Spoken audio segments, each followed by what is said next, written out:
Everyone, this is Doc Mitch. Now, this afternoon, I'm going to talk about postpartum anxiety and depression. Okay. Now, after giving birth, women generally experience different kinds of powerful emotions. First, they're happy, they're excited, they're joyful because of the new addition to the family. And at the same time, most mommies experience some kind of fear and anxiety that they won't be able to take care of their babies in the right way. So, this is normal. Majority of women actually pass through the stage of being anxious and happy at the same time. Having a baby can also lead to something that you might not expect will happen to you, and this is the onset of depression and severe anxiety leading to a possible disorder. Now, the baby blues or the postpartum blues actually happens to most women, and this is characterized by crying spells, anxiety, free-floating anxiety once in a while, sleep disturbances, and a little agitation occasionally because of the lack of sleep. Now, and this usually starts first 2 to 3 days after giving birth and may last for 2 weeks. There are some women who experience a more long-lasting type of depression after giving birth, and this is what we call postpartum depression. In worst case scenario, there are a number of women who actually experience extreme mood swings, depression, agitation, characterized by lack of desire to take care of your baby, and this may be diagnosed as postpartum psychosis, but this is not very common. So when you have postpartum depression, this is not a character flaw or a weakness. Okay, please remember that there's nothing wrong with you. It may just be a complication of giving birth, unless you had a previous history of depression and psychosis already even before giving birth. But if you do not have this history or this medical history, then it may just be a complication of you giving birth. So therefore, if you have postpartum depression, prompt treatment is necessary for you to be able to overcome it quickly and for you to be able to live your life more naturally and take care of your baby eventually. Baby blues may actually last for a couple of days to about a few weeks, and the symptoms are very mild, and they include actually the following. Let me just get my list so I will not miss out on anything. Mommies may experience mood swings, anxiety, bouts of sadness, irritability, feeling of being very overwhelmed with the task at hand that she needs to do, feeling overwhelmed with taking care of the baby, crying spells, reduced concentration, appetite problems, and then mommies may actually experience trouble in sleeping. Postpartum depression may initially be mistaken as just postpartum blues, but postpartum depression actually lasts longer, and the symptoms and the signs are more intense, and they may actually interfere with your ability to take care of your baby and with your ability to actually handle daily tasks. Now, it actually starts within the first few weeks after giving birth, or it can actually even start a little earlier during the pregnancy. Moms may manifest already bouts of depression, and this can actually last up to a year. Okay, so again, let me get my list of the possible signs and symptoms of postpartum depression so we will not miss out and you will be able to be guided. And with diagnosed with postpartum depression, usually have severe bouts of depression or severe mood swings. Now, they tend to cry a lot. Most of the time, every little thing makes them cry. They have difficulty in bonding with their baby. They actually withdraw from friends and family. You will see patients lock themselves up, or she locks herself and her baby inside the room for prolonged periods of time and do not want to actually join any family activity. They have either loss of appetite or they eat more than the usual things that they eat. Okay, she has also insomnia, or it's either she has difficulty in sleeping or she sleeps too much. tulog na lang ng tulog, okay? Parang walang interes sa buhay, okay? Another one is actually have this overwhelming feeling of fatigue. They feel very tired. They feel like they don't have any energy to get up during the day and to just do things. They just want to sleep. They just want to sit down. They lack interest in engaging in activities they usually like doing. They're very restless. They're very intensely irritable, and they are easily anchored by even the simplest things. They have this feeling of inadequacy. They have this feeling of guilt that they're not doing the right thing for their baby. They have this feeling of hopelessness that they will never learn to take care of their babies. And because of this, they have this feeling that they're not good moms. Okay, so when a friend of yours or a relative of yours expresses these things, these are the warning signs already that she may be experiencing postpartum depression. So other things that she might be manifesting, and she feels worthless, and she feels very ashamed that she is not able to take care of her baby the way she is supposed to take care of her baby, or the way she thinks she's supposed to take care of her baby. She has diminished ability to think clearly, to concentrate, to even make simple decisions. Okay, she has severe anxiety, and she has severe panic attacks. So every little thing, umiyak lang si baby, hindi niya lang mapatahan agad. She panics, she cries, and she gets angry, and she gets very irritated. Hindi lang napalitan agad yung diaper ni baby, she gets irritated. So all these little things, it easily irks them a lot.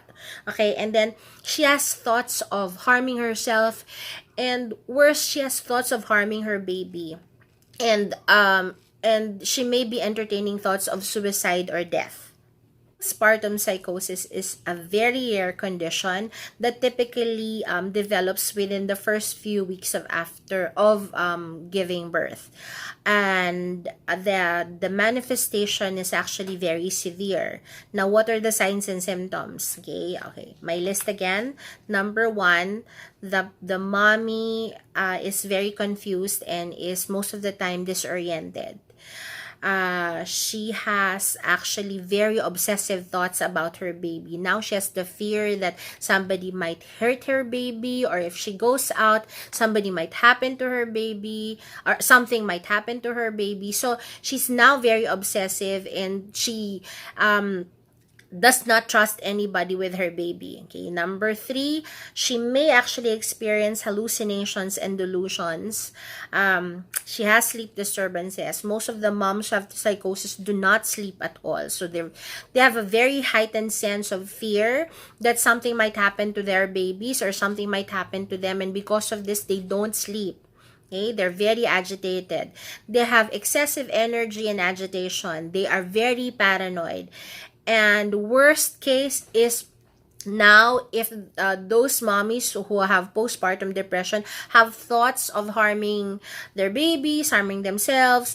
Now, when a patient is diagnosed with postpartum psychosis, our fear is actually these moms may now attempt to really hurt themselves and hurt their babies.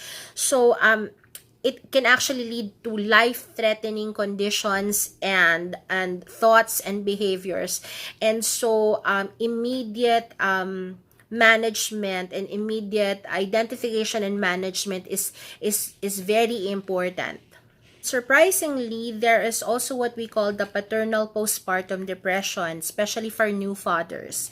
The new fathers tend to feel more overwhelmed. They also tend to feel depressed, anxious, irritated. They have mood swings also. They have sleep disturbances and eating problems, just like what the mom is experiencing. And again, this is called paternal postpartum depression.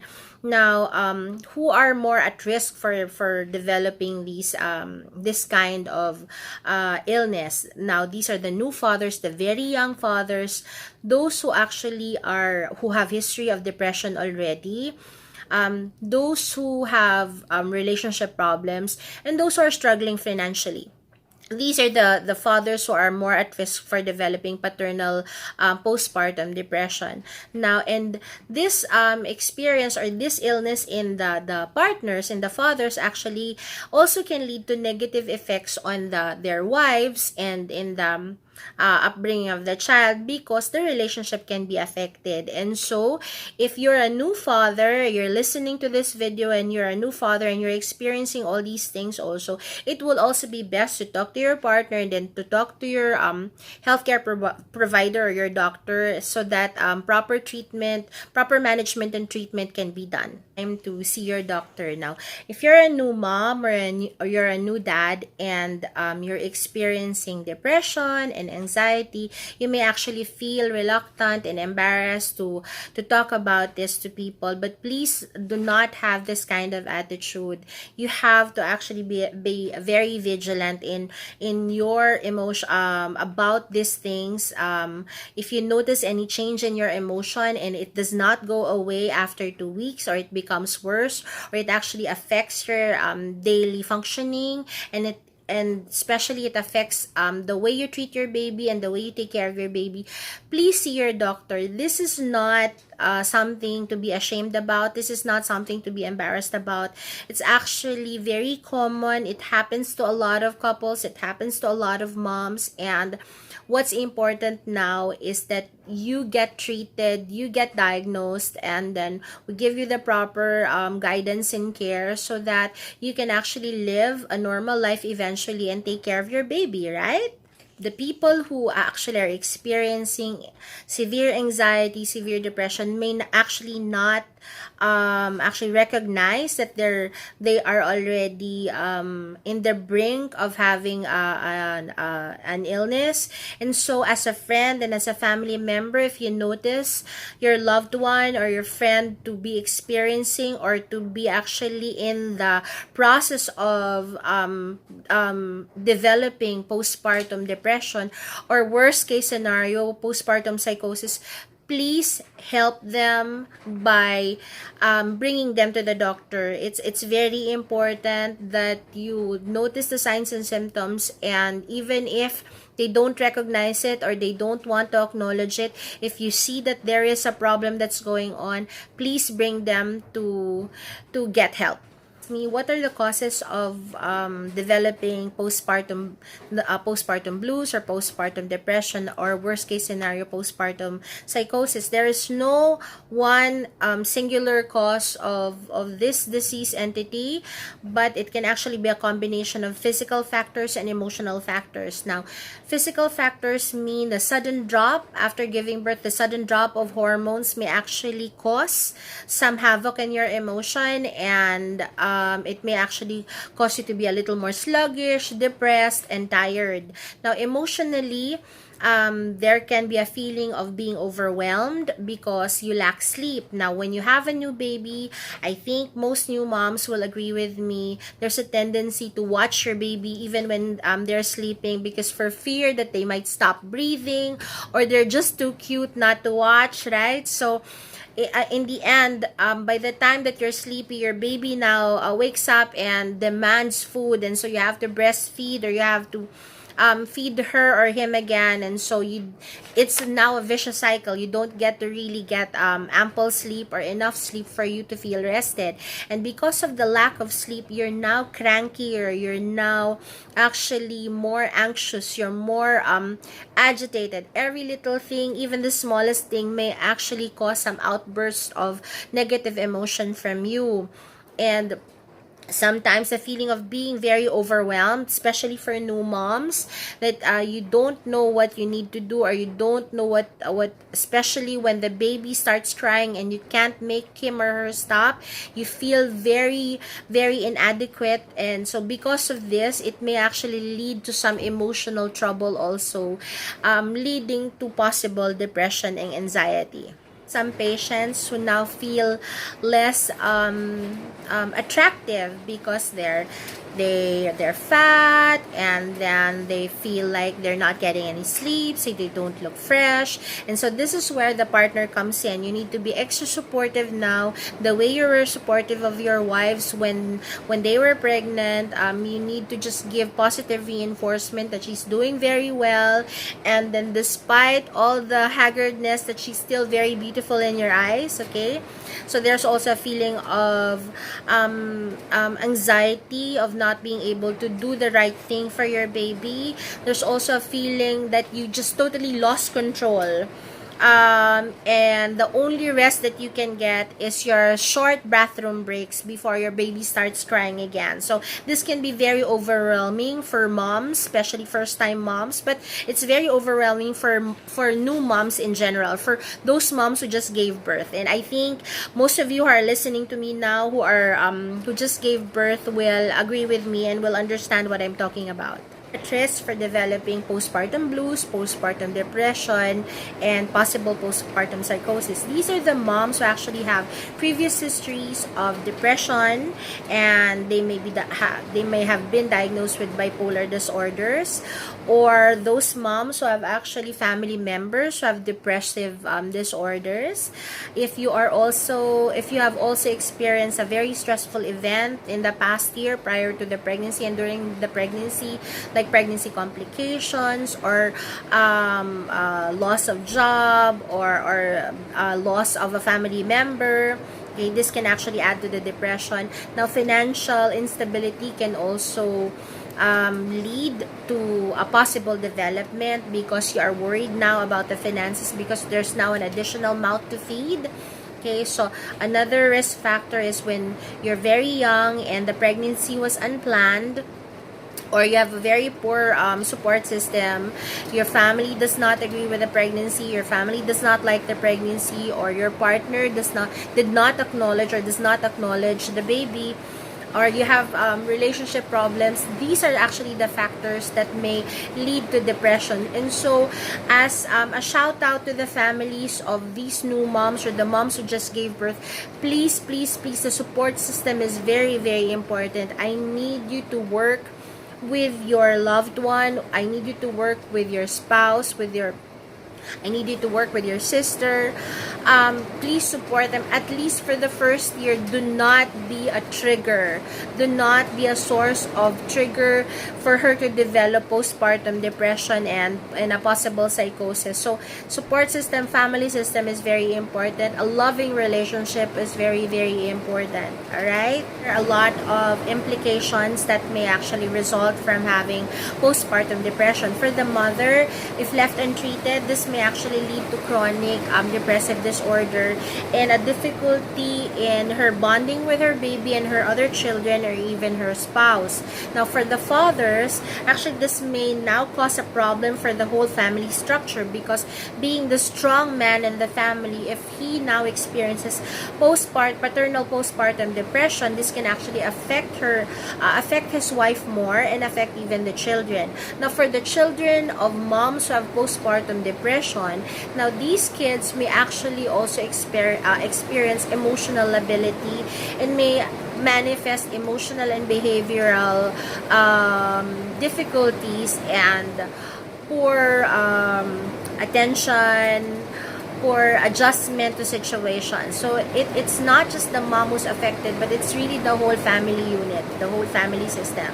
And so because of this, again, I will reiterate, treatment, early diagnosis, early identification is a must, and prompt treatment is very, very important. Catch postpartum depression as soon as possible. Therefore, screening for depression must be a part of every woman's postpartum care. Now, if a woman manifests signs of postpartum depression, immediate treatment must be given, which may include counseling first, and then if it does not work, then she can be given medications, and if it still don't work, we can actually refer to a psychiatrist for support and further treatment. Okay. What's important is you need to know yourself. You need to know when something is not right, something's not working well for you in terms of your mind and your body. And if you notice that you are actually experiencing some anxiety, it's very important. Please do not feel embarrassed. Do not feel afraid to talk to somebody. Talk to a loved one, talk to a relative, talk to a friend, and actually talk to your doctor and tell him or her what you're experiencing. When you breastfeed, there's also an increase in production of endorphins in your brain, and endorphins basically give you a feeling of being happy, give you a feeling of well-being. However, there are some moms, and we know this, there are some moms who are not do not produce a lot of milk, and so because of this, breastfeeding may be another source of stress.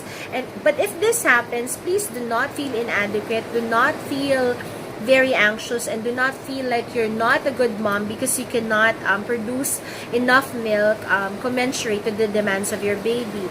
What you just need to do is go to your doctor, and we can actually give you lactation advices in terms of your diet and your practices, and we can even teach you lactation massages to improve the milk letdown and improve your milk supply.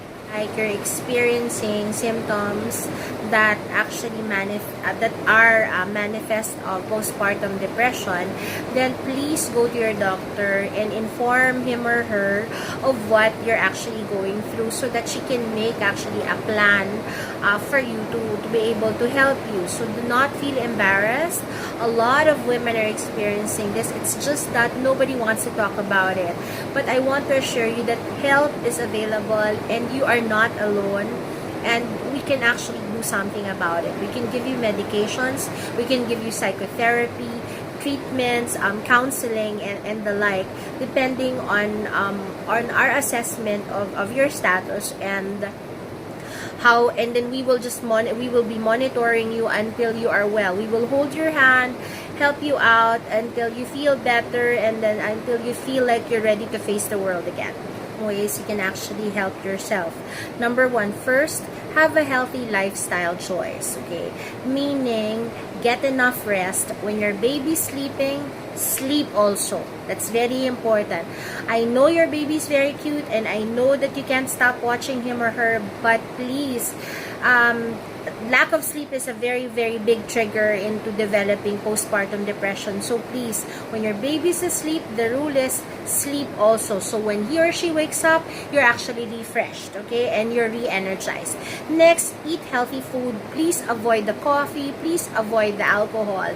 And then finally, incorporate exercise in your daily routine, like walking the baby, or when you are actually exposing your baby to sunlight, then you can actually do some little walking, and this will actually help increase the endorphins again and make you feel happy. Next, you actually have to set realistic expectations. You know your limits. You are not a super mom, okay? You are not capable. Remember this, you are not capable of doing everything all by yourself. It is okay to ask for help, and I think all of your friends and relatives are more than willing to help you. So please ask for help. You do not have to shoulder everything alone.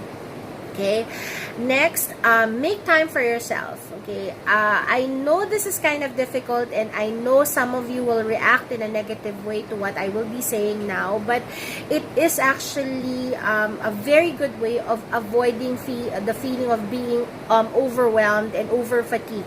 Okay, so even if your baby is still very small, please trust your relatives, trust your loved ones. You can leave your baby for about 30 minutes and go to the grocery and do some grocery shopping. This will actually ease your mind, and you feel like you're you just got out, and then it's going to be a very welcome rest for you. And so when you get home, you're re-energized again, and you actually miss your baby, and this will actually now foster more positive feelings. And then next, avoid isolation. Please always talk to your friends, your relatives, your loved ones, especially your husband or your partner. It's very important that you let them know how you're feeling. You let them know if you're feeling overwhelmed. And again, you ask for help. It would also be helpful to get in touch with other moms by joining forums and blogs and groups who actually of moms who have the same experiences as you, and then you can actually uplift each other and help out each other and then give each other advices. Next, if you are feeling that there is really something wrong that's going on, please ask for help. It is okay. It is not your fault that this is happening. It may just be an effect of a complication of you giving birth. So it's okay. Do not feel embarrassed. I will repeat this over and over again. There is nothing wrong with you. So do not feel embarrassed when you're experiencing and you're having all these thoughts and having all these fears. Talk to a loved one, talk to a friend, talk to your doctor. Remember, taking care of your baby includes taking care of yourself. Alright?